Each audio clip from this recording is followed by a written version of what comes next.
Negotiators told me that this was a frustrating crisis loaded with a roller coaster of emotions.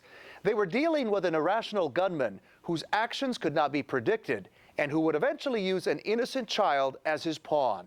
Tonight, some insight from the men whose job it was to resolve this volatile confrontation by providing a voice of reason.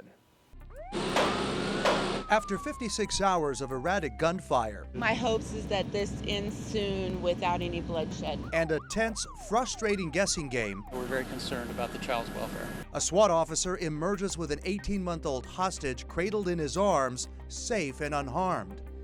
It's an enduring image Dave Beckwar will treasure for the rest of his life. A couple of our members, myself included, who's got a tear coming down your face.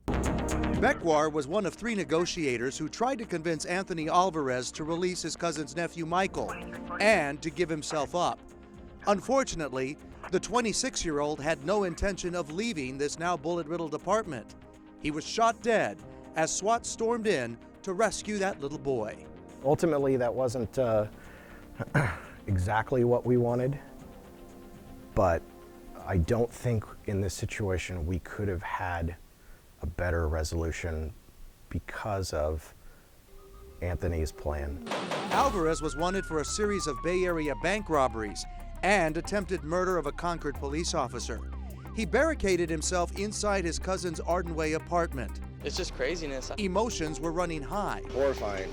Actually, I couldn't imagine.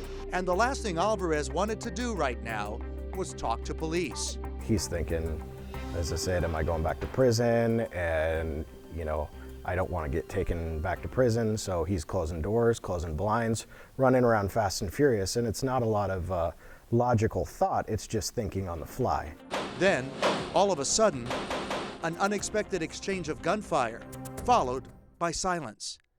The question now, was Michael okay? I don't think anybody slept. I think we all went home thinking and fearing the worst, that Michael may have been hurt or worse. And that took a tremendous toll out of us.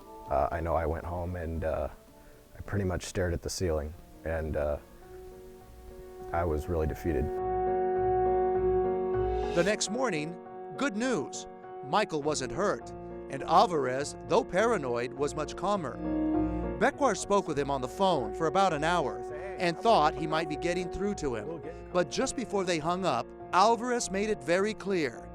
Don't forget, he said, I don't trust you. He was unlike anybody that we've come up against. Chris Cully heads up the sheriff's negotiating team. It was a transition call out. He says by day 3, Alvarez was nearing wit's end and no longer referring to Michael as his nephew, but instead an object.